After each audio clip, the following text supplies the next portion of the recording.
నీ ఇంటిని గూర్చిన ఆసక్తి నన్ను భక్షించి ఉన్నది, నిన్ను నిందించిన వారి నిందలు నా మీద పడి ఉన్నవి. చాలా అద్భుతమైనటువంటి కీర్తన అండి. కీర్తన దావీదు గారు రాసిన కీర్తన. ఈ యొక్క మాటలు మనం రెండు విధాలుగా అర్థం చేసుకోవచ్చు. మొట్టమొదటిగా దావీదు గారి యొక్క ఆసక్తి కనిపిస్తూ ఉంది. దావీదు సింహాసనం ఎక్కిన తర్వాత కొద్ది కాలం తర్వాత ప్రవక్త అయినటువంటి నాతాన్ని పిలిపించి ఇలా మాట్లాడతాడు.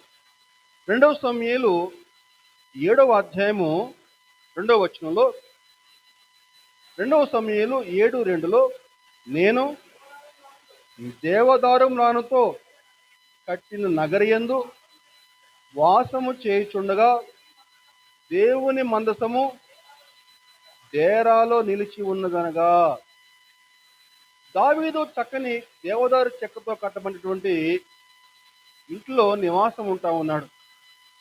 కానీ దావీదుకు తృప్తి లేదు. దావీదు యొక్క తృప్తి ఎక్కడున్నాయా అని చెప్పారంటే, దేవుని మందసం గుడారంలో ఉంది కదా, దేవునికి కూడా చక్కని మందిరం నిర్మించాలి, ఆ చక్కని మందిరంలో దేవుని యొక్క మందసము ఉంచబడాలి, అప్పుడే నాకు తృప్తి అంటాడు దావీదు గారు.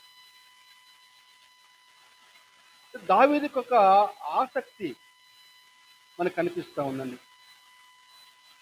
అదేవిధంగా దావీదు కుమారుడుగా ఈ లోకానికి వచ్చినటువంటి యేసు క్రీస్తు గారి యొక్క ఆసక్తి ఎక్కడుందో మనం గమనించినట్లయితే, మనకి యోహాను సువార్త 2వ అధ్యాయము 16వ వచనం చూస్తే, యోహాను సువార్త 2:16లో, పావురములు అమ్మవారితో వీటిని ఇక్కడి నుంచి తీసుకుని పోండి, నా తండ్రి ఇల్లు వ్యాపారపు ఇల్లుగా చేయకూడదని చెప్పి దేవాలయాన్ని శుద్ధి చేయడం జరిగిందండి.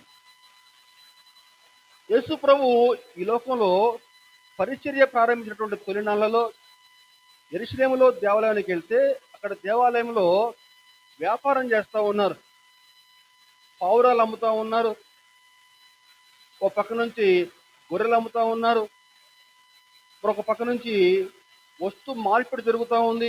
అంటే వ్యాపారం చేస్తూ ఉన్నారు. అది చూసినటువంటి ప్రభువు కోపం వచ్చింది. కోపం వచ్చి అందరిని కూడా వెళ్ళగొట్టేసేసి ఏమంటున్నాడు, నా తండ్రి ఇల్లు వ్యాపారపు ఇల్లుగా చేయకుడి. ఆనాడు దావీదు యొక్క ఆసక్తి ఎలా ఉంది, దావీదు కుమారుడుగా వచ్చినటువంటి యేసుక్రీస్తు యొక్క ఆసక్తి ఎలా ఉంది, ఈరోజు దేవుని బిడ్డలుగా జీవిస్తున్న మన ఆసక్తి ఎక్కడ ఉంది, ఒక్కసారి ప్రశ్నించుకుందాం. ఈరోజు మన వాక్యాంశము, ఓ విశ్వాసి నీ ఆసక్తి ఎక్కడ? ఆనాడు దావీదు యొక్క ఆసక్తి దేవుని మందిరం పైన ఉంది, దేవుని పనులపై ఉంది ఆసక్తి. దావీదు కుమారునిగా వచ్చినటువంటి యేసుక్రీస్తు యొక్క ఆసక్తి దేవుని మందిరం పైన ఉంది. మరి ఈరోజు నీ ఆసక్తి ఎక్కడ ఉంది? ఈరోజు లోకంలో అనేక మంది అనేక విషయాలపై ఆసక్తి ఉంటుంది కదా.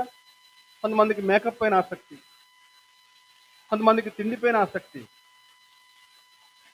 కొంతమందికి సినిమాలపైన ఆసక్తి, రకరకాల ఆసక్తులు ఉన్నాయి. బైబిల్ నుంచి కూడా కొన్ని ఆసక్తులు చెప్పబడ్డాయి. ఈరోజు వాటి నుంచి కొన్ని ఆత్మీయ సత్యాలు మనం తెలుసుకునే ప్రయత్నం చేద్దాం. మొట్టమొదటిగా పేరు సంపాదించుకోవాలనే ఆసక్తి.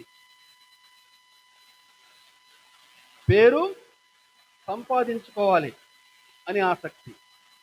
ఆదికాండము 11వ అధ్యాయము 4వ వచనం. మరియు వారు భూమి అన్నంతటా చెదిరిపోకుండా ఒక పట్టణమును, ఆకాశమునంటూ శిఖరము గల ఒక గోపురమును కట్టుకుని పేరు సంపాదించుకున్నాము రండని మాట్లాడుకొనగా. ఆ పేజీ అట్లే పెట్టండి. దానియేలుకు వచ్చేద్దాం. దానియేలు గ్రంథం 4వ అధ్యాయము 30వ వచనం. దానియేలు 4:30. రాజు బబులోనును, ఈ మహా విశాల పట్టణము నా బలాధికారమును నా ప్రభావ ఘనతను కనపరచుటకై నా రాజధాని నగరముగా నేను కట్టించినది కాదా అని తనలో తాను అనుకొనెను. గమనించాలండి, ప్రపంచంలో ఆనాటి నుంచి ఈనాటి వరకు మానవుని యొక్క పతనం ఎలా మొదలైందని చెప్పానంటే, నేను అని మానవుడు ఎప్పుడైతే అనుకున్నాడో, అంటే దేవుణ్ణి పక్కన పెట్టేసి నేను, నాకు పేరు రావాలి, నాకు ఘనత రావాలి అని చెప్పని ఎప్పుడైతే పేరు సంపాదించుకోవాలని చెప్పని ఆరాట పట్టడం ప్రారంభించాడో అప్పుడే మానవుని యొక్క పతనం ప్రారంభమైంది. నువ్వు ఇక్కడ కూడా చూసుకుంటే మనము ఆనాడు ప్రజలు షీనారు మైదానంలో కూడుకున్నారు.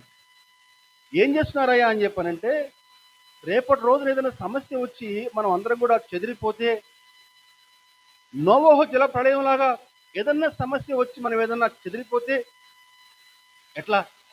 కాబట్టి మనం ఈ భూమి మీద ఎక్కడ కూడా చెదిరిపోకుండా అందరం ఒకే దగ్గర నివాసం ఉండేలాగా ఒక పెద్ద గోపురం కట్టుకుందాము. ఎంత గోపురం అట? ఆకాశమును అంతేంత గోపురం కట్టుకుందామని చెప్పని ఆరాటపడతా ఉన్నారు. భూమి మీద ఎక్కడ చెదిరిపోకుండా ఉండాలని చెప్పానంటే, సమస్య రాకుండా ఉండాలంటే ఏం చేయాలి ఏమా? దేవుని పాదాలను ఆశ్రయించాలి. కానీ అక్కడ దేవుని పాదాలను ఆశ్రయించకుండా వారు ఏం చేస్తున్నారండి? దేవునితో పని లేకుండా ఏకంగా దేవుణ్ణే చేరుకోవాలని చెప్పని తాపత్రయపడతా ఉన్నారు. గమనించాలి. అంటే వారు ఆ యొక్క గోపురం కట్టడానికి తారు వాడారు, ఇటుకలు వాడారు, ఇంకా ఏమో వాడారు, కానీ ప్రార్థన మాత్రం చేయలేదండి. అదే మనం దానియేలు గ్రంథానికి వస్తే, దానియేలు గ్రంథంలో రాజు నెబుకద్నెజరు ఒకనాడు తన యొక్క మేడ పైన అటు ఇటు పచారులు చేస్తా ఇలా అనుకుంటున్నాడు. ఏమనుకోండి చెప్పారంటే, ఇక ఇంత అందమైన నగరము నేను కట్టించింది కదా, నేను కానీ ఈ నగరాన్ని కట్టించకపోతే ఇంత అద్భుతమైనటువంటి నగరము కట్టబడేదా అని చెప్పని తనలో తాను అనుకున్నాడండి. అంటే దేవుడు ఇవ్వకపోతే అటువంటి నగరం కట్టించలేడు. కానీ ఆ విషయం మర్చిపోయి ఏమనుకున్నాడండి? ఈ యొక్క అందమైన నగరము నేను కట్టించింది కదా, నేను కనుక కట్టించకపోతే ఈ యొక్క అందమైన నగరము కట్టబడేదా అని చెప్పని గర్వంతో తన మనసులో తాను అనుకున్నాడు. అలా ఎప్పుడైతే తన మనసులో ఆ విధంగా అనుకున్నాడో లేదో, నేను అని అనుకోవడం ప్రారంభించాడో, నెబుకద్నెజరు పశువులాగా మారిపోయాడు. ఊహించుకోండి, అప్పటిదాకా రాజా అని చెప్పని అందరూ కూడా పొగిడేటువంటి వారే నెబుకద్నెజరు పశువులుగా మారేసరికి వాళ్లే మళ్ళా అడవిలోకి తరిమేశారు అతన్ని. అలా కొన్ని ఏళ్ల పాటు అడవిలో గడ్డి మేస్తా కొంతకాలం తర్వాత తిరిగి మరలా అతనికి బుద్ధి వచ్చిన తర్వాత, దేవుడు లేకపోతే అసలు నేను లేను కదా, దేవుడు లేకపోతే అసలు నేననే వాడిని లేను కదా అని చెప్పి ఎప్పుడైతే అనుకున్నాడో, తిరిగి మరలా అతనికి తన యొక్క మానవ బుద్ధి వచ్చేసిందండి. గమనించాలండి, పేరు సంపాదించుకోవాలి, నన్ను అందరూ కూడా పొగడాలి, నాకంత ఘనత రావాలి, నా పిల్లల్ని పొగడాలి, నా పిల్లలే ప్రధానంగా ఉండాలి అని చెప్పి అనుకుంటున్నావా? అయితే దేవుని కాళ్ళు పట్టుకో, దేవుని పాదాలు పట్టుకో, దేవుని పాదాల దగ్గర ప్రార్థన చేయి. నీకు పేరు కావాలంటే దేవుడు ఇస్తాడు నీకు పేరు. మోషే నా ఇల్లంతటిలో నమ్మకమైన వాడు, దేవుడు మోషేకి చక్కని పేరిచ్చాడు. అబ్రహాము దేవునికి స్నేహితుడు, చక్కని పేరు వచ్చింది అబ్రహాంకి. దావీదు దేవుని యొక్క హృదయానుసారుడు, దావీదుకి చక్కని పేరు ఉందండి. ఈరోజు నీకు ఘనత రావాలని చెప్పారంటే, నీకు పేరు రావాలని చెప్పారంటే దేవుని పాదాలని ఆశ్రయించి, లేదా నీకు నువ్వే ఘనత రావాలని చెప్పి అనుకుంటే వేకమేడలా కుప్పకూలిపోతావు. దానికి చక్కని ఉదాహరణ చెప్పాలని చెప్పంటే, మనకి చరిత్రలో హేరోదు అగ్రిప్ప అనే ఒకడు ఉండేవాడు. హేరోదు అగ్రిప్ప చరిత్రలో కూడా ఈ విషయం రాయబడిందండి. హేరోదు అగ్రిప్ప అండి. చరిత్రలో చూసుకుంటే క్రీస్తు శకం 44వ శతాబ్దంలో అప్పటి చక్రవర్తి క్లాడియస్ అని చెప్పిన ఒక చక్రవర్తి ఉండేవాడు. అతని యొక్క గౌరవార్థం చక్కగా అక్కడ ఉత్సవాలు జరుగుతూ ఉన్నాయి. ఆనాటి కాలంలో మన ఇక్కడ ఎల్బీ స్టేడియం ఉన్నట్లుగా పెద్ద స్టేడియాలు ఉండేవి అన్నమాట. సో అటువంటి స్టేడియంలో అతని యొక్క గౌరవార్థం ఉత్సవాలు జరుగుతూ ఉన్నాయి. అలా ఉత్సవాలు జరుగుతూ ఉంటే ప్రజలందరూ కూడా గుమికూడారు. వేకువజామున ఈ హేరోదు అగ్రిప్ప ఒక మంచి ఖరీదైన వస్త్రం, వెండితో నేయబడిన ఒక వస్త్రం అండి. వస్త్రం ఎంత తెల్లగా ఉందని చెప్పండి, దగ్గ మెరిచిపోతూ ఉన్నాడు.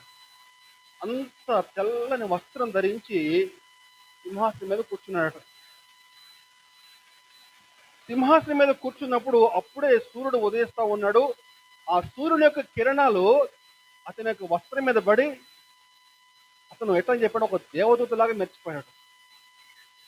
ఒక దేవుడిలాగా మెరిచిపోయేసరికి ప్రజలు ఆయన్ని ఏమని అన్నారని చెప్పానంటే, మనకి ఆ విషయాలన్నీ కూడా బైబిల్లో చక్కగా వ్రాయబడ్డాయండి. చూద్దాం.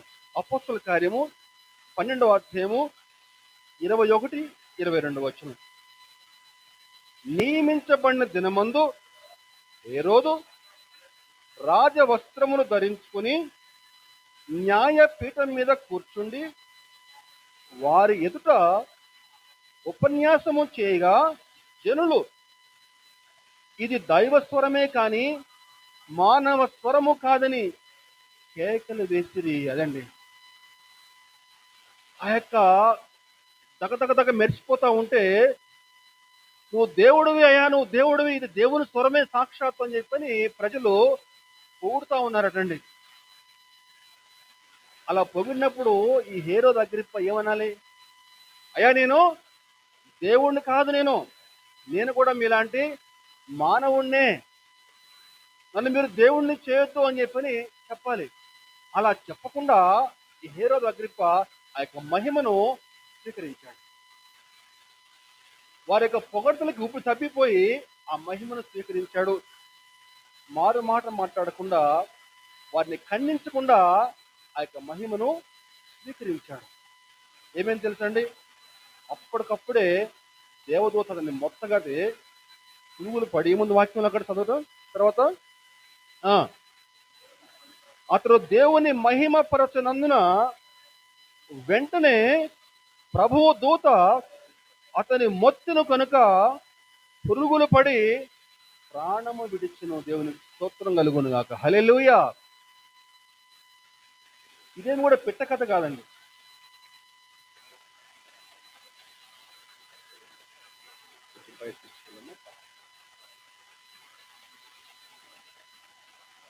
చరిత్రలో ఈ విషయాలన్నీ కూడా రాయబడ్డాయి. చరిత్రలో జోసెఫ్ ఫ్లావియస్ అని చెప్పిన ఒక చరిత్రకారుడు ఉన్నాడండి. The antiquities of the juice అనే పుస్తకంలో ఇదంతా కూడా లిఖించాడండి. మీకు గూగుల్లో కొట్టుకుంటూ వచ్చేస్తుంది. హేరోదు అగ్రిప్ప గురించి అని చెప్పని మనం నెట్లో కొడితే అంతా వచ్చేస్తుంది స్టోరీ అంతా కూడా. దేవుణ్ణి మహిమపరచకుండా పేరు సంపాదించుకుందామని చెప్పని, దేవుణ్ణి మహిమపరచకుండా ఘనత రావాలని చెప్పని ఆకాశాన్ని అంత్యంత గోపురం కట్టబోయారు ఆనాటి బాబేలు గోపురం ప్రజలు. నిమ్రోదు అతని యొక్క అనుయాయులు ఏమైందండి, వారి యొక్క భాష మారిపోయి ప్రపంచం అంతా కూడా చెల్లాచెదురైపోయారు. బబులోను నగరం నేను కట్టించింది కాదా అని చెప్పని తనలో తాను గర్వించాడు. నెబుకద్నెజరు పశువులాగా మారిపోయాడు. నువ్వు దేవుడు అయ్యా అని చెప్పానంటే, నేను దేవుడిని కాదు, నేను మనిషినే మీలాగా అని చెప్పని ప్రజల యొక్క మాటలు ఖండించకుండా ఆ యొక్క మహిమను స్వీకరించినటువంటి హేరోదు అగ్రిప్ప పురుగులు పడి చనిపోయాడు. ఈరోజు నీ ఆసక్తి దేనిపైన ఉంది? పేరు సంపాదించుకోవాలని చెప్పని ఆశపడతా ఉన్నవా? నీ పేరు రావాలని చెప్పానంటే, నీ పిల్లలు అందరూ గౌరవించాలని చెప్పానంటే, దేవుని పాదాలు పట్టుకుని దేవుణ్ణి ఆశ్రయించు. దేవుడు నిన్ను నీ కుటుంబాన్ని గొప్ప చేస్తాడు. అంతేగాని నా పిల్లల్ని అందరూ కూడా గొప్ప చేయాలి, నన్ను అందరూ కూడా గొప్ప చేయాలి అని చెప్పని ప్రయత్నాలు చేయరు. దేవుని స్తోత్రం, హల్లెలూయా. నెంబర్ 2, లాభము సంపాదించుకోవాలని ఆసక్తి. మొట్టమొదటిగా పేరు సంపాదించుకోవాలని ఆసక్తి. నెంబర్ 2, లాభము సంపాదించుకోవాలని ఆసక్తి. యాకోబు పత్రిక 4వ అధ్యాయము 13వ వచనం.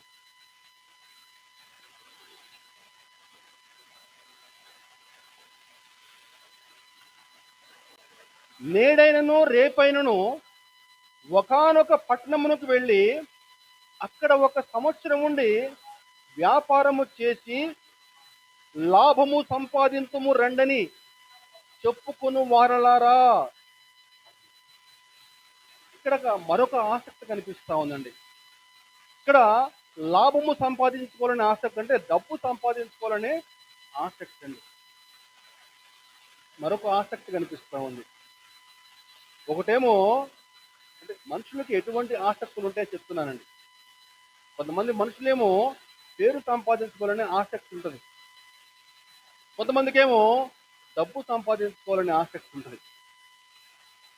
డబ్బు సంపాదించడం తప్పండి అని చెప్పనే ప్రశ్న వస్తుంది. డబ్బు సంపాదించుకోవద్దా? డబ్బు సంపాదించుకోవద్దని బైబిల్ ఎప్పుడు చెప్పదు. కానీ డబ్బే లోకంగా మారిపోయి దేవుణ్ణి పక్కన పెట్టినప్పుడే అదే పాపం అంటుంది బైబిల్. డబ్బు సంపాదనే ధ్యేయంగా ఉండి దేవుణ్ణి ఎప్పుడైతే నువ్వు పక్కన పెడతావో అప్పుడు నువ్వు పాపం చేస్తున్నట్టు లెక్క. గమనించాలి. సాధారణంగా మానవులందరూ ఏం చేస్తారని చెప్పానంటే, వాళ్ళ దగ్గర డబ్బు లేనప్పుడు, ఆస్తిపాస్తులు లేనప్పుడు దేవుని వైపు చూస్తారు. దేవుడు వాళ్ళకి ఆస్తిపాస్తులు, సంపాదన, డబ్బు అంతా ఇచ్చిన తర్వాత వారి చూపు దేవునిపై నుంచి మళ్ళీ వాళ్ళ యొక్క సామర్థ్యం మీదకి మళ్ళీపోతుంది అన్నమాట.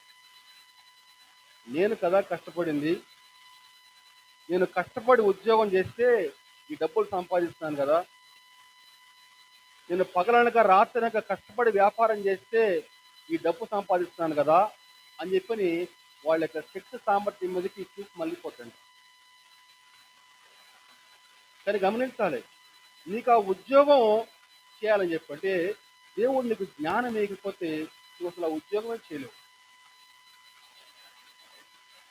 నీకు పగలు రాత్రి ఆ విధంగా వ్యాపారం చేయాలంటే దేవుడు నీకు చక్కని ఆరోగ్యం ఇస్తేనే ఆ వ్యాపారం నువ్వు చేయగలవు. లేకపోతే నువ్వు వ్యాపారమే చేయలేవు.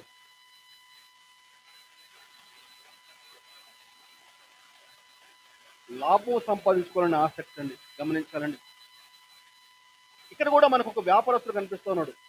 అతని దగ్గర ఒక పెద్ద లిస్ట్ ఉంది. ఏం లిస్ట్ అండి అది? నేడైనను రేపైనను ఒకానొక పట్టణమునకు వెళ్ళి అక్కడ 1 సంవత్సరం ఉండి వ్యాపారము చేసి లాభము సంపాదించము.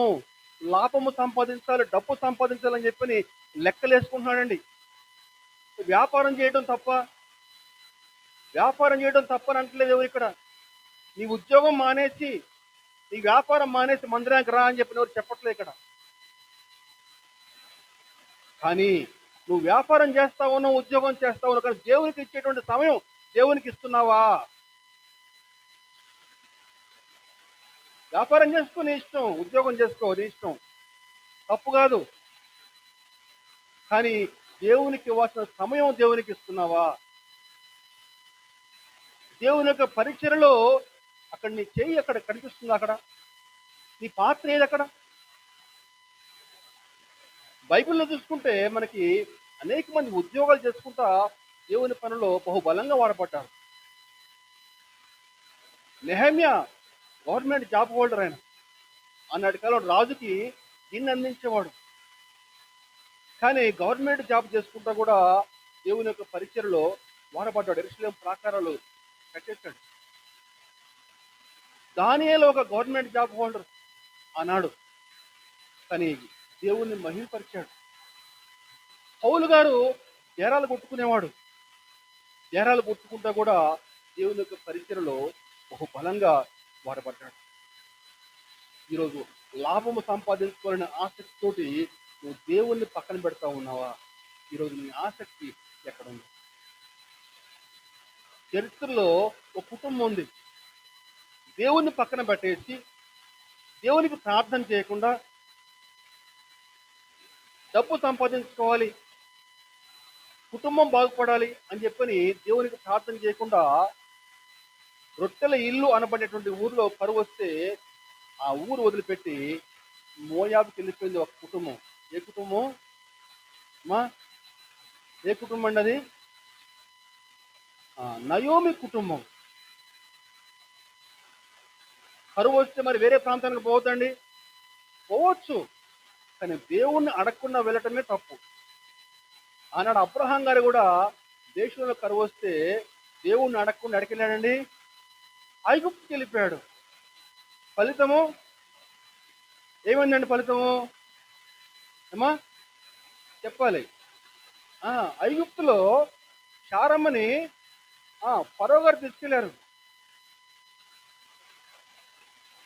దేవుడు కలగ చేసుకుని మళ్ళీ అక్కడి నుంచి మళ్ళా అబ్రహాం వద్దకు రప్పించాడు. ఏమైంది ఇంకా అక్కడ? వస్తా హాగరం తెచ్చుకున్నాడు. ఇస్మాయిల్ యొక్క జననం అట్లాగే ప్రారంభమైంది. ఇవన్నీ కూడా దేవుని ఇష్టానికి వ్యతిరేకంగా జరిగినాయి. ఇవన్నీ కూడా ఇక్కడ కూడా ఈ నయోమి కుటుంబము దేవుణ్ణి సంప్రదించకుండా, దేవుణ్ణి అడగకుండా ఎక్కడికి వెళ్ళిందమ్మా? మోయాబుకి వెళ్ళిపోయిందండి. మరి ఏం సంపాదించుకుంది డబ్బు అక్కడ అమ్మా? సంపాదించుకుంది పోయి పక్కన పెట్టి కట్టుకున్న భర్తను పోగొట్టుకుంది, ఇద్దరు కొడుకులు కూడా పోగొట్టుకుని మోడుగా మిగిలిపోయింది. దేవుణ్ణి పక్కన పెట్టి లాభం సంపాదించుకోవాలని చెప్పిన ఆసక్తితో పరుగులు పెడతా ఉన్నారా? జాగ్రత్త. ఇదిగో ఇటువంటి పరిస్థితి మనకు కూడా వచ్చే అవకాశం ఉంది. కాబట్టి మెలకువగలిగి జీవించమని ప్రభుపేట మనం చేస్తా ఉన్నాను. దేవునికి స్తోత్రం, హల్లెలూయా. ఇది రెండవ ఆసక్తి అండి. మూడవ ఆసక్తి లోకముపై, లోక విషయాలపై ఆసక్తి. లోకంపై, లోక విషయాలపై ఆసక్తి. లూకా సువార్త 9వ అధ్యాయము 25వ వచనం. ఒకడు లోకమంతయు సంపాదించి తన్ను తాను పోగొట్టుకుని ఎడల, లేక నష్టపరుచుకునే ఎడల వానికి ఏమి ప్రయోజనము? చాలా గొప్ప మాటలండి ఈ మాటలు. యేసుక్రీస్తు మాట్లాడినటువంటి ఈ మాటలు, యేసు ప్రభు వేసిన ప్రశ్న మామూలు ప్రశ్న కాదండి. యేసు ప్రభు ఒక త్రాసు పట్టుకుని ఆ త్రాసులో లోకమంతటి కూడా ఒక పక్కన పెట్టాడు, నీ ఆత్మను ఒక పక్కన పెట్టాడు. నువ్వు లోకమంతా కూడా సంపాదించుకుని నీ ఆత్మను నష్టపరుచుకుంటే అంతకంటే దౌర్భాగ్యం ఇంకొకటి లేదు. కొంతమంది లోక సంబంధ విషయాల గురించి గంటల గంటలు మాట్లాడతారు. అక్కడ భూమి రేట్ ఎంత ఉంది, మార్కెట్లో కొత్త కార్ ఏమొచ్చింది, ఏమండి సినిమా ఏమొచ్చింది రిలీజ్గా, కొత్త సినిమా ఏమొచ్చింది, దానికి డైరెక్టర్ ఎవరు, అన్నీ చెప్తారు. కానీ బైబిల్లో నుంచి ఒక్క ఏదైనా ప్రశ్న ఇస్తే తెలీదు, చెప్పలేరు. ఈరోజు నీ ఆసక్తి ఎక్కడ ఉంది? బైబిల్లో సొలొమోను అని చెప్పని మనకి దావీదు కుమారుడు కనిపిస్తాడు. మనకి లోకమంతా సంపాదించుకున్నాడు. ప్రసంగి గ్రంథం అని చెప్పని బైబిల్లో ఉందండి. మనకి ప్రసంగి గ్రంథాన్ని వీలైతే ప్రతి ఒక్కరు కూడా నెలకి ఒక్కసారి కనీసం, రోజు కనుకలేదు, నెలకి ఒక్కసారి కనీసం 12 అధ్యాయాలు. అంటే రోజుకు ఒక 3 అధ్యాయాలు వేసుకున్నా కూడా మనకి ఒక 4 రోజులు. ఆ ప్రసంగి గ్రంథం మనం చదవాలని చెప్పి నేను చెప్తా ఉన్నాను. ప్రసంగి గ్రంథంలో సొలొమోను మాట్లాడుతూ ఏమంటాడని చెప్పానంటే, ప్రసంగి 2వ అధ్యాయము 4-8 వచనాలండి. నేను గొప్ప పనులు చేయబోనుకుంటుని, నా కొరకు ఇండ్లు కట్టించుకుంటుని, ద్రాక్ష తోటలు నాటించుకుంటుని. 8వ వచనం, నా కొరకు నేను వెండి బంగారములను, రాజులు సంపాదించు సంపదను, ఆయా దేశములలో దొరుకు సంపత్తును కూర్చుకుంటుని, నేను గాయకులను, గాయకురాండ్రను, మనుషులు ఇచ్చించు సంపదలను సంపాదించుకుని, బహుమంది ఉపపత్తులను ఉంచుకుంటుని. ఈ మాటలు మనం గమనిస్తే ఒక్కసారి మాట చదువుదామండి. నేను గొప్ప పనులు చేయబోనుకుంటుని, నా కొరకు ఇండ్లు కట్టించుకుంటుని, ద్రాక్ష తోటలు నాటించుకుంటుని, నా కొరకు నేను వెండి బంగారము సంపద, ఏమండి, గాయకులు, గాయకురాండ్రు, బహుమంది ఉపపత్నులు. అంటే ఇది తక్కువ ఉంది, ఇది లేదు, ఇది కొరత ఉంది, లేదు. అంత సంపాదించుకున్నాడు. తన కంటికి నచ్చింది ఏం కావాలంటదండి. అనేక చక్కని ఇల్లు కట్టించుకున్నాడు, ద్రాక్ష తోటలు నాటించుకున్నాడు.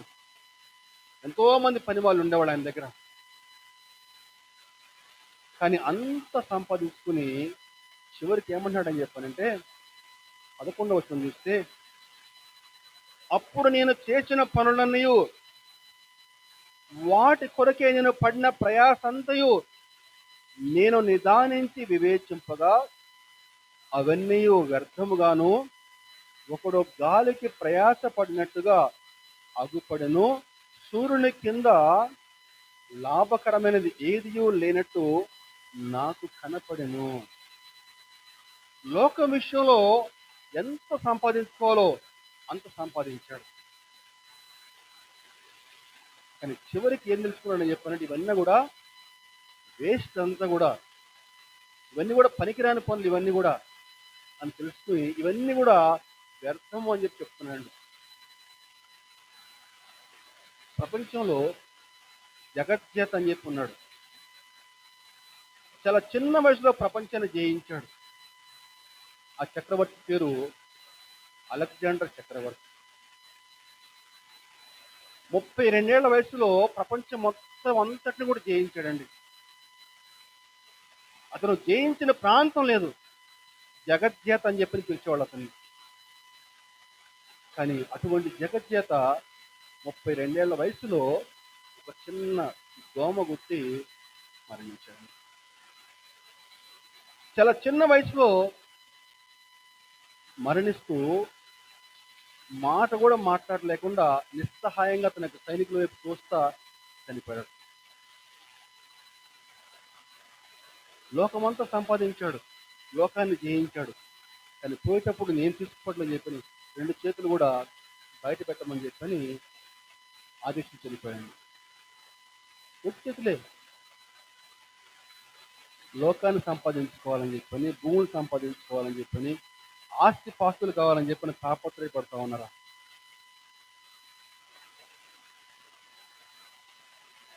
దేవుని వాక్యం స్పష్టంగా తెలియజేస్తా ఉంది. పరలోకంలో మీ కొరకు ఆస్తిని సమకూర్చుకోండి. చరిత్రలో మరొక ముస్లిం నాయకుడు ఉండేవాడు. అని పేరు సుల్తాన్ సలావుద్దీన్. సుల్తాన్ సలావుద్దీన్ అని పేరు. గొప్ప నాయకుడు, మంచి వీరుడు. అటువంటి వీరుడు తను చనిపోయే సమయంలో తన యొక్క ధ్వజదారిని పిలిచి ఒక మాట అన్నాడు. చనిపోయేటప్పుడు శవం మీద కప్పుతారు ఒక వస్త్రం, దాన్ని కఫన్ అని చెప్పి అంటారు. కఫన్. ఆ గుడ్డని ఈటకి కట్టి ఊరంతా కూడా చాటింపేమని చెప్పాడు. ఏంటని చెప్పంటే, తూర్పు పడమని జయించిన సుల్తాను పోయేటప్పుడు ఏం తీసుకోవట్లేదు, ఈ గొడ్డే అంతే. తూర్పు చేయించాడు, పడమట చేయించాడు. కానీ పోయేటప్పుడు ఏమి తీసుకుని పోవట్లేదు, కేవలం ఒక గుడ్డ తప్ప అని చెప్పని పాటింపు ఏమని చెప్పాడు. ఈరోజు మన ఆసక్తి దేనిపైన ఉంది? పేరు సంపాదించుకోవాలని చెప్పని, లాభం సంపాదించుకోవాలని చెప్పని, లోకాన్ని సంపాదించుకోవాలని చెప్పని, లోక విషయాల్లో పట్టు సంపాదించుకోవాలని చెప్పని ఆసక్తి చూపుతూ ఉన్నారా? దేవుణ్ణి పక్కన పెట్టి ఇదిగో చివరికి జరిగేది ఇదేనండి. 3 విషయాలు చెప్తున్నాం. మరి బైబిల్ దేనిపైన మన ఆసక్తి కలిగి ఉండాలని చెప్తా ఉంది, అది కూడా తెలుసుకున్నాం. మొట్టమొదటిగా బైబిల్ దేనిపైన మన ఆసక్తి కలిగి ఉండాలి? జ్ఞానము సంపాదించుటకు ఆసక్తి కలిగి ఉండాలి. చెప్దాం ఒకసారి. జ్ఞానము సంపాదించుకున్నట్టుకు ఆసక్తి కలిగి ఉండాలి. సామెతల గ్రంథము 27వ అధ్యాయము 11వ వచనం. నా కుమారుడా, జ్ఞానము సంపాదించి నా హృదయమును సంపాదించుము, అప్పుడు నన్ను నిందించు వారితో నేను ధైర్యముగా మాట్లాడుదును. అలా 4వ అధ్యాయము 7వ వచనం. చెప్పమ్మా. సామెతలు 4:7. జ్ఞానము సంపాదించుకున్నటయే జ్ఞానమునకు ముఖ్యాంశము, నీ సంపాదన అంతయు ఇచ్చి బుద్ధి సంపాదించుకునుము. అలాగే అదే సామెతలు 3వ అధ్యాయము 14వ వచనం. వెండి సంపాదించడం కంటే జ్ఞానము సంపాదించడం మేలు, అపరంజి సంపాదించడం కంటే జ్ఞాన లాభము నందుట మేలు. గొప్ప వచనాలండి ఇవన్నీ కూడా. ఈ 3 వచనాలు చూసుకుంటే కూడా ఏముందండి అక్కడ? జ్ఞానము సంపాదించుకో, బుద్ధిని సంపాదించుకో, జ్ఞానము సంపాదించు కుమారుడా, జ్ఞానము సంపాదించిన హృదయమును సంతోషపరచు. వెండి కాదు నీకు కావాల్సింది, నీకు కావాల్సింది జ్ఞానం అని చెప్తున్నాడండి ఇక్కడ. ఎవరండి ఈ మాటలు రాసింది? ఎవరమ్మా ఈ మాటలు రాసింది? సొలొమోను గారు రాస్తామని మాటలు. సొలొమోను చూడని డబ్బు లేదు, ఆయన చూడని బంగారం లేదు, ఆయన చూడని వెండి లేదండి. సొలొమోను కాలంలో అసలు వెండి అసలు ఎన్నికి రాలేదట. అసలు వెండి అంటే అసలు లెక్క లేదటండి. అంత బంగారమే, అంత బంగారమేనండి. అయితే అటువంటి సొలొమోను నేటి యువతకు ఒక సలహా ఇస్తున్నాను. ఏంటి చెప్పారంటే, అవసరమైతే నీ ఆస్తి అంతా ఇచ్చి జ్ఞానం సంపాదించుకో. నీ ఆస్తి, నీ సంపాదన అంతా ఇచ్చి జ్ఞానము సంపాదించుకో అని చెప్తున్నానండి. నీకు ఈనాడు బంగారం ఉంటే ఉండొచ్చు, నీ బంగారము నీ శరీరాన్ని అలంకరించవచ్చు, కానీ పోయేటప్పుడు బంగారం నీతో పాటు రాదు. కానీ నువ్వు జ్ఞానం సంపాదించుకుంటే ఆ జ్ఞానము నీ ఆత్మ నశించుకోకుండా కాపాడుతుంది. దేవునికి స్తోత్రం, హల్లెలూయా. లోకం ప్రశ్నిస్తుంది, జ్ఞానం ఉంటే ఏమి లాభం అండి? డబ్బు కావాలి, కానీ డబ్బు ఉంటే కడుపు నిండుతుంది, కానీ జ్ఞానంతో కడుపు నిండుతుందండి? లోకం ప్రశ్నిస్తుంది. కానీ గమనించాలి, నీకున్న డబ్బుతోటి నువ్వు ఒక ఖరీదైన మంచం కొనుక్కోవచ్చు, అద్భుతమైన మంచం కొనుక్కోవచ్చు, కానీ నువ్వు నిద్రను కొనుక్కోలేవు. ఖరీదైన మంచం కొనుక్కోవచ్చు, కానీ నిద్రను కొనుక్కుంటావా? నిద్రను కొనుక్కోలేవు. నీకున్న డబ్బు ఈ యొక్క నెమ్మదిని తీసేస్తుంది, నీకు నెమ్మది లేకుండా పోతుంది నీకు. కానీ ఆ జ్ఞానము నీకు నెమ్మదినిస్తుందండి. వాక్యం ఏం చెప్తుంది? నా కుమారుడా, జ్ఞానము సంపాదించిన హృదయమును సంతోషపరచు, సంతోషపరచు. జ్ఞానం గల్లవాడు డబ్బు లేకపోయినా సరే బతికేస్తాడు ఎలాగైనా సరే. ఆయన ఒక డబ్బున్న వాడికి జ్ఞానం లేకపోతే తప్పిపోయిన కుమారులాగా అయిపోతాడు. ఆనాడు తప్పైన కుమారుడికి డబ్బు ఉంది, కానీ ఏమైందమ్మా వాడికి జ్ఞానం లేదు, బుద్ధి లేదు. వాడికి బుద్ధి లేకుండా ఆ ఉన్న డబ్బు తీసుకెళ్లి దుర్వ్యాపారాల కోసం ఆ డబ్బును ఖర్చు చేశాడు.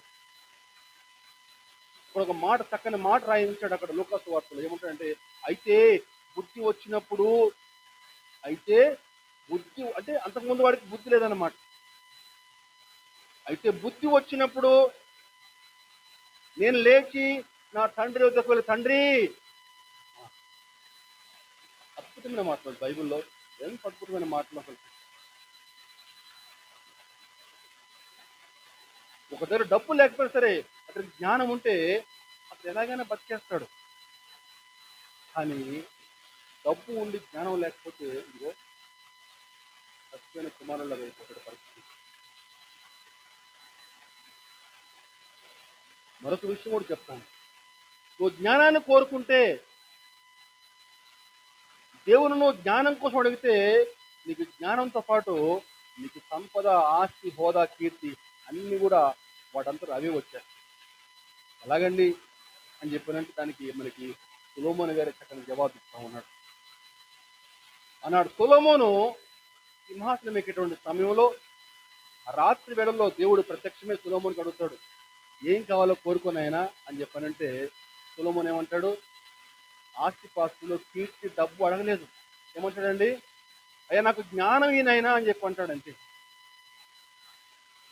దేవుడు ఎంతో సంతోషపడి సొలొమోనుకి జ్ఞానంతో పాటు అతడు అడగినటువంటి డబ్బు, కీర్తి, హోదా అన్ని ఇచ్చేసాడు. హల్లెలూయా.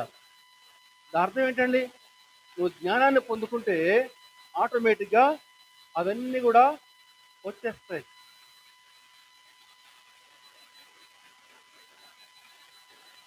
బబులోను సంస్థానంలో దానియేలు, షడ్రకు, మెషకు, అబేద్నెగో నలుగురు యవనస్తులు దేవుని పట్ల భయభక్తులు కలిగి జీవించారు. దేవుడు వారిని ఏ విధంగా దీవించాడని చెప్పుకున్నట్టు గొప్ప జ్ఞానం ఇచ్చాడండి. మాటలు అక్కడ మనం చూద్దాం ఒకసారి. దానియేలు గ్రంథము 1వ అధ్యాయం 17వ వచనం. దానియేలు 1:17. ఈ నలుగురు బాలుర సంగతి ఏమనగా, దేవుడు వారికి జ్ఞానమును, సకల శాస్త్ర ప్రవీణ్యతయు, వివేచనయు అనుగ్రహించను. ఈ నలుగురు బాలుర సంగతి ఏమనగా, దేవుడు వారికి గొప్ప జ్ఞానాన్ని ఇచ్చాడండి. ఎందుకని? వారు దేవుణ్ణి మహిమపరిచారు. ఒక అన్యుల దేశంలో దేవుణ్ణి వారు దేవుని పట్ల భయభక్తులు కలిగి జీవించారు కాబట్టి దేవుడు వారిని అద్భుతంగా దీవించాడు. ఏముంది వాక్యంలో? దేవుడు వారికి జ్ఞానమును, సకల శాస్త్ర ప్రవీణ్యతయు, వివేచన అనుగ్రహించడం, మరియు దానియేలుకు సకల విధములకు దర్శనములను, స్వప్న భావములను గ్రహించు తెలివి కలవాడై ఉండెను. ఆ యొక్క జ్ఞానం పొందుకోవడం వల్ల దానియేలు ఎంత చక్కని గౌరవం పొందుకున్నాడని చెప్పారంటే, రాజుగారి యొక్క కలల భావం చెప్పేశాడు. కలల భావం చెప్తే ఏంటట అని చెప్పానంటే, చక్రవర్తి నెబుకద్నెజరు తన సింహాసనం మీద దిగి దానియేలుకి సాష్టాంగ నమస్కారం చేశాడండి. జ్ఞానం నువ్వు కలిగి ఉంటే చక్రవర్తి సైతం నీకు సాష్టాంగ నమస్కారం చేస్తాడు. దేవునికి స్తోత్రం, హల్లెలూయా. చూద్దాం వచనం, ఆ మాట చూద్దామండి. 2వ అధ్యాయం దానియేలు 46-48. అంతటి రాజుకు నెబుకద్నెజరు దానియేలుకు సాష్టాంగ నమస్కారం చేసి అతన్ని పూజించి నైవేద్య ధూపములు అతనికి సమర్పింప ఆజ్ఞాపించను. 48 కూడా చూద్దామండి. అప్పుడు రాజు దానియేలును బహుగా హెచ్చించి అనేక గొప్ప దానములిచ్చి అతనిని బబులోను సంస్థానంతరి మీద అధిపతిగాను, బబులోను జ్ఞానులందరిలో ప్రధానునిగా నియమించెను. గట్టిగా దేవుని మహింపడతామండి. హల్లెలూయా. జ్ఞానము సంపాదించుకుంటే ఇదిగో దానియేలుకి చక్రవర్తి సాష్టాంగ నమస్కారం చేశాడు. ఆ రాజ్యం అంతరం మీద అతన్ని ప్రధానిగా నియమించాడండి. జ్ఞానము సంపాదించట్లో ఆసక్తి కలిగి ఉన్నాడండి. ఇంటికి జ్ఞానం అంటే జ్ఞానం అంటే ఏంటమ్మా? తెలివితేటలమ్మా? జ్ఞానం అంటే ఏంటి ఇంతకి? ఎలా వస్తుంది జ్ఞానం? ఎలా వస్తుంది జ్ఞానం? మార్కెట్లో ఏమైనా 10 రూపాయలు పెట్టుకోదు, ఎలా వస్తుంది జ్ఞానం? యెహోవా యందు భయభక్తులు కలిగి ఉంటే జ్ఞానమునకు మూలము. చెడుతనము అసహించుకున్నట్టే వివేకం అండి. ఎలా వస్తుంది జ్ఞానం అని చెప్పానంటే, నువ్వు దేవుని పట్ల భయము భక్తి కలిగి ఉంటే, ఆయన యొక్క ఆజ్ఞానుసారం జీవిస్తూ ఉంటే, ఆయనకి మహిమకరంగా జీవిస్తూ ఉంటే, అదిగో జ్ఞానం ఆటోమేటిక్గా అదే వచ్చేస్తున్నాడండి. చెడుతనం అసహించుకుని, చెడు పనులు అసహించుకుని నువ్వు దేవుణ్ణి అంటిపెట్టుకుని జీవిస్తే అదే వివేకం అని చెప్పానంటే. నువ్వు జ్ఞానం కలిగి వివేకంగా జీవిస్తే దేవుడు నిన్ను అద్భుతంగా జీవిస్తూ ఉంటాడు. జ్ఞానము సంపాదించుకున్నట్టు యందు ఆసక్తి కలిగి ఉండాలి. తర్వాత దయను సంపాదించుకున్నట్టుకు ఆసక్తి కలిగి ఉండాలి. అంటే బైబిల్ ఎటువంటి ఆసక్తి మనం కలిగి ఉండాలి అని చెప్తా ఉన్నాను. దయను సంపాదించుకున్నట్టుకు ఆసక్తి కలిగి ఉండాలి. గలతీ పత్రిక 1వ అధ్యాయము 10వ వచనం. ఇప్పుడు నేను మనుషుల దయను సంపాదించుకొని చూస్తున్నానా, దేవుని దయను సంపాదించుకొని చూస్తున్నానా, నేను మనుషులను సంతోష పెట్టకూరుచున్నానా? నేను ఇప్పటికీ మనుషులను సంతోష పెట్టువాడినైతే క్రీస్తు దాసుడును కాకయే పోవుదును. ఆనాటి కాలంలో కాదండి, ఈనాటి కాలంలో కూడా యూదు క్రైస్తవులు ఆనాటి కాలంలో చుట్టుపక్కల ఉన్న అన్యుల్ని ప్రసన్నం చేసుకోవడానికి వాళ్ళకి తగినట్లుగా మాటలు చెప్పేవాళ్ళటండి. వాళ్ళకి నచ్చినట్లుగా మాటలు చెప్పేవాళ్ళట. వాళ్ళకి నచ్చినట్లుగా మాటలు చెప్పి వాళ్ళు సంతోష పెట్టాలని చెప్పని పాకులు ఆడేవాళ్ళటండి. అదిగో దాన్ని ఉద్దేశించి పౌలు గారు మాట్లాడిన మాటలు ఇవ్వండి. సంఘానికి వచ్చిన విశ్వాసుల్ని సంతోష పెట్టాలని చెప్పానంటే వాళ్ళకి నచ్చినట్లుగా మాటలు చెప్పి సరిపోతుంది. వాళ్ళని ఖండించకూడదు, ఆలస్యంగా వచ్చినా ఏమనకూడదు. ఏమండి, వాళ్ళకి నచ్చినట్లుగా చక్కని మాటలు చెప్తే చప్పట్లు కొడతారు, మెచ్చుకుంటారు, మంచి కానుకలు ఇస్తారు. ఓ పాస్టర్ గారు గొప్పవాడని చెప్పంటారు. అంత బ్రహ్మాండమే. కానీ నువ్వు మనుషుల దయను సంపాదించుకుంటే నువ్వు ఆ క్షణమే క్రీస్తుకి సేవకుడు కాకుండా పోతావు అని చెప్పిన పౌలు గారు ఒక గొప్ప సత్యం చెప్తా ఉంటాను. మనుషుల యొక్క దయను సంపాదించుకొని చూస్తున్నానా? ఇప్పుడు చూద్దాం మాట. ఇప్పుడు ఏముంది అక్కడ? ఏమంటాడు? నేను మనుషుల దయను సంపాదించుకొని చూస్తున్నానా, దేవుని దయను సంపాదించుకొని చూస్తున్నానా? నేను మనుషులను సంతోష పెట్టకూర్చున్నానా? నేను ఇప్పటికీ మనుషులు సంతోష పెట్టేవాడినైతే క్రీస్తు దాసుడును కాకయే పోదును. ఎప్పుడైతే ఒక సేవకుడు తనకు సంఘంలో విశ్వాసం సంతోష పెట్టాలి అని చెప్పని మాటలు చెప్తాడో అప్పుడు క్రీస్తుకి దాసుడు కాకుండా పోతాడండి. దేవుని వాక్యం సెలవిస్తా ఉంది, ఒకే వరలో 2 కత్తులు ఇమడం.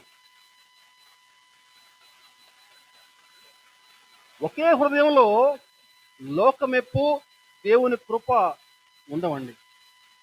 ఒకే బావిలో నుంచి తీపి నీళ్లు చేదు నీళ్లు రావు. వస్తే తీపి నీళ్ళు, లేకపోతే చేదు నీళ్లు, అంతే. దేవునికి సిరికి ఒక వ్యక్తి ఎప్పుడు కూడా దాసుడు కానేరడు. నువ్వు మనుషులు సంతోషపెట్టేవాడైతే నువ్వు క్రీస్తుకి దాసుడు కాకుండా పోతావు. గొప్ప అద్భుతమైన మాటలండి. ఒక డాక్టరు ఎప్పుడు మంచివాడు అవుతాడు? ఆ మందులు చేదు మందులైనా సరే రోగిని ఎలాగైనా సరే ఒప్పించి ఆ మందులు ఇస్తే, ఏమండి, అతని యొక్క ఆరోగ్యం కాపాడినప్పుడే అతను మంచి డాక్టర్ అని చెప్పని అందరూ చెప్తారు. అలాగే ఒక ఆత్మను నరకంలో పడకుండా కాపాడాలని చెప్పానంటే ఖచ్చితంగా చేదైన మాటలు చెప్పాల్సిందే. ఎందుకంటే సత్యం ఎప్పుడు కూడా చేదే ఉంటుందండి. పంచదారలాగా నీకు మాటలు చెప్తే ఏమండి, అప్పటికప్పుడు నీ చెవులకి మధురంగా ఉండొచ్చేమో కానీ నీ ఆత్మ నరకంలోకి వెళ్ళిపోతుంది. నీ ఆత్మ నరకంలో పడకుండా ఉండాలని చెప్పంటే, నువ్వు నశించిపోకుండా ఉండాలని చెప్పంటే ఖచ్చితంగా నీకు సత్యమే చెప్తా నేను. అప్పుడు కానీ నీ ఆత్మ నరకంలోకి పోకుండా కాపాడబడుతుంది. దేవునికి స్తోత్రం, హల్లెలూయా. అనుకోవద్దు పాస్టర్ గారు ఎప్పుడు కూడా ఖండించే మాటలు చెప్తాడు. ఖండించే మాటలే చెప్తాను నేను. ఎందుకంటే మీ మేలు కోసం బాగుపడాలి, కుటుంబాలు బాగుపడాలి, జీవితాలు బాగుపడాలి. డబ్బులు కాదు ప్రధానం. అప్పట్లో ఇంగ్లాండ్ దేశపు ఒక చక్రవర్తి హెన్రీ 8 అని ఉండేవాడు. హెన్రీ 8 మంచి శక్తివంతమైనటువంటి చక్రవర్తి. అతడు తన కట్టుకున్న భార్యను వదిలిపెట్టి మరొక భార్యను పెళ్లి చేసుకోవాలని చెప్పని ప్రయత్నం చేశాడండి. ఆ సమయంలో చుట్టూ ఉన్న మంత్రులు, బిషపులు అందరూ కూడా రాజుకు భయపడి, ఓ రాజా, నువ్వు చాలా గ్రేట్ రాజా, నువ్వు కరెక్ట్గా చేస్తావు, ఇప్పుడు కూడా నువ్వు తప్పు ఇప్పుడు చేయవు అని చెప్పని రాజుగారికి వంతబాటు సంతకం పెట్టారు అందరూ కూడా. అయితే థామస్ మోర్ అనేటువంటి ఒక బిషప్ మాత్రం, ఒక పోప్ మాత్రము ఒప్పుకోలేడు. రాజా, నువ్వు చేసేది 100% తప్పు, అది చేయకూడదు, అట్లా బైబిల్ దానికి అంగీకరించదు అని చెప్తే అప్పుడు ఆ రాజుగారి కోపం వచ్చి ఈ థామస్ మోర్ ఇటువంటి ఈ పోపు తీసుకెళ్ళి జైల్లో పడేశాడు. జైల్లో పడేస్తే ఈ థామస్ మోర్ యొక్క కూతురు వచ్చి, నాన్న ఒక్క సంతకం, నాన్న ఒక్క సంతకం పెడితే మనం హాయిగా దర్జాగా ఉండొచ్చు కదా నాన్న, నువ్వు రాజుగారికి నమ్మకమైన సేవకుడు కదా అని చెప్పంటే ఆయన అన్నాడు, నేను రాజుగారికి నమ్మకమైన సేవకుడిని, కానీ అంతకుముందు నేను దేవునికి నమ్మకమైన సేవకుడిని. నేను దేవునికి స్తోత్రం, హల్లెలూయా. నేను దేవునికి నమ్మకంగా ఉండాలి కదా అని చెప్పి నేను పెట్టను. ఫలితం ఏంటని చెప్పంటే మనకి 1535 జూలై 6 తారీఖున, మీకు సంఖ్య కూడా చెప్తా ఉన్నా కరెక్ట్గా, 1530 జూలై 6 తారీఖున ఆ యొక్క పోపుని బహిరంగంగా అలా నరికి చంపేశాడు హెన్రీ 8 అనేటువంటి చక్రవర్తి. మనుషుడు దయ కోసం అతను పాకులాడలేదు, కానీ దేవుని దయ కోసం పాకులాడాడు. ప్రాణం పోయినా పర్వాలేదని చెప్పని అతను సత్యానికి కట్టుబడ్డాడు. ఈరోజు ఎవరి దయ కోసం మనం పాకులాడుతూ ఉన్నాం? దేవుని దయ కోసం పాకులాడుతూ ఉన్నామా, లేకపోతే మన చుట్టూ ఉన్న మనుషుల దయ కోసం పాకులాడుతూ ఉన్నామా? ప్రశ్నించుకున్నామండి. ఏం సంపాదించుకోవాలట? జ్ఞానము సంపాదించుకోవాలి. రెండవదిగా దయను, దేవుని దయను సంపాదించుకోవాలి. చిట్ట చివరిగా క్రీస్తును సంపాదించుకోవాలి. ఫిలిప్పీ పత్రిక 3వ అధ్యాయము 9వ వచనం, క్రీస్తును సంపాదించుకుని ధర్మశాస్త్రం మూలమైన నా నీతిని గాక క్రీస్తునందరి విశ్వాసం వలన నీతి, అనగా విశ్వాసమును బట్టి దేవుడు అనుగ్రహించు నీతి గలవాడని ఆయన యందు అగుపడు నిమిత్తమును. పౌలు గారు ఒక అకౌంటెంట్ కనుక కనిపిస్తున్నాడు. అంతకుముందు పౌలు గారు వేరు, దమస్కు మార్గంలో క్రీస్తు దర్శనం పొందుకున్న తర్వాత పౌలు గారి యొక్క జీవితం వేరండి. ఎప్పుడైతే దమస్కు మార్గంలో దేవుని యొక్క దర్శనం పొందుకున్నాడో పౌలు గారి యొక్క జీవితం మొత్తం కూడా మారిపోయిందండి. ఇప్పుడే మనం ఒక పాట పాడుకున్నాం కదా, ఏం పాట అండి? ఈ లోకాన్ని నేను పెంటగా ఎంచాను, నీ కోసమే, నీ ప్రేమ కోసమే. ఈ లోకాన్ని నేను పెంటగా ఎంచాను, నీ కోసమే, నీ ప్రేమ కోసమే. నా మట్టుకైతే బ్రతుకుట క్రీస్తే, చావైననేమి అది లాభమే. అతని పాట అండి. బతుకుట క్రీస్తే, చావైతే లాభమే అని చెప్పని క్రీస్తు కొరకు ప్రయాసపడతా ఎంతో అద్భుతమైన పరిచర్య అండి.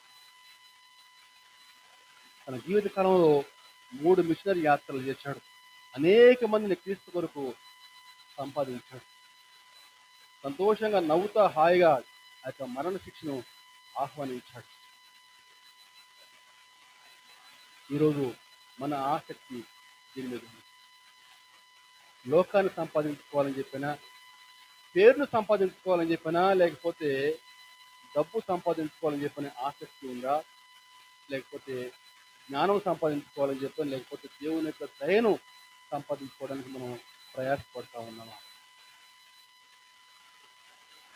వ్యక్తిగతంగా ప్రతి ఒక్కరు కూడా ప్రశ్నించుకోవాలి. చెప్పబడిన వాక్యాన్ని మరొక్కసారి ఇంటికి వెళ్ళిన తర్వాత వీళ్ళకి యూట్యూబ్లో వింటే మరొక్కసారి మన యొక్క ఆత్మీయ జీవితాలు ఏ విధంగా ముందుకెళ్తా ఉన్నాం పరిశీలన చేసుకున్నామండి. ఒకవేళ దేవునికి వ్యతిరేకంగా మన ప్రయాణం సాగుతూ ఉంటే ఈ రోజు నుంచైనా సరే మన జీవితాలు సరి చేసుకుని దేవునికి మరింత మహిమకరంగా ముందుకు సాగదామని దేవుడి కొద్ది మాటలు దీవించింది.